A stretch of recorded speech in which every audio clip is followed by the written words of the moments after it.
Comment time! BloodOcean07 writes, why do you sometimes end with your closing statement with you in the bottom corner? I don't know. Actually, I do know. Primarily, it's just to be goofy.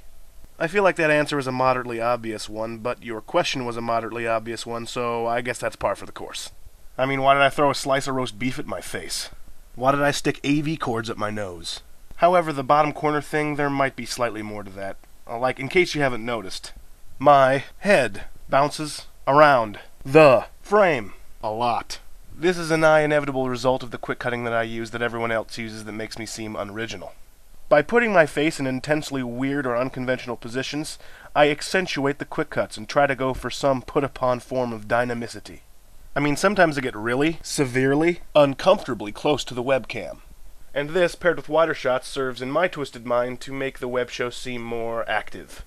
Why not use 100% of the rectangular space afforded to me by my webcam? I see no reason not to. Oh, and to everyone who pointed out the general lack of euphemistic parodies as of late, I'm working on it.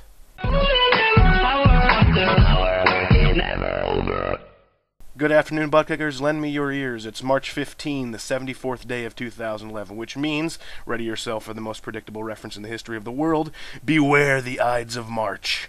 I'm sorry, person who hasn't gone through 10th grade literature yet. That's a line from Billy Shakespeare's play Julius Caesar.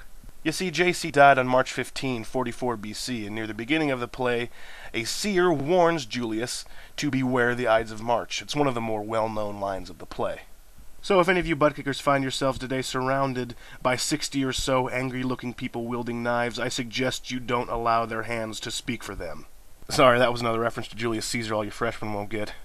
Look, you should probably stop watching me and go out and get a little cultured. Read some William, and then get back to me. Et tu, Fist Day? I'm going to celebrate the Ides by wearing a toga all day and eating exclusively grapes and cheeses. Maybe I'll purposefully contract a disease common to that time. Wonder where I can get leprosy. Leprosy is gross, though, so let's change the subject to Canada. So today is also the International Day Against Police Brutality. Canadians, did you know that this holiday originated in Montreal?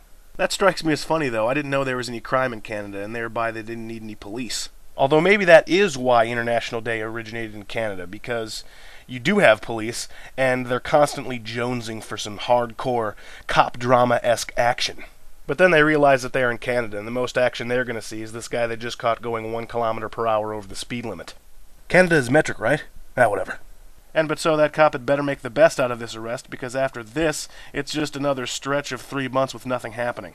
So the cop roughs him up a little bit, makes ample use of the billy club, kicks him while he's down, bases all of his rash actions on the arrestee's, quote, insubordination, or, quote, resistance to arrest, and then he's content to just eat donuts for another month or so. You policemen better be careful about abusing your authority.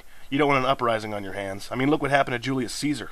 On the other hand, supporters of International Crooked Cop Day, or whatever it's called, please don't exact your protestation by gathering around a policeman and stabbing him to death. Please don't conspire to turn his friends and supporters against him. And please, don't tell him to beware the Ides of March. Until tomorrow, I'm Griff, down here in this bottom corner, and I'm still talking. Oh, and hey everyone, one more thing. Question Quiz Day is tomorrow. If you haven't asked a question yet, I highly encourage you to do so.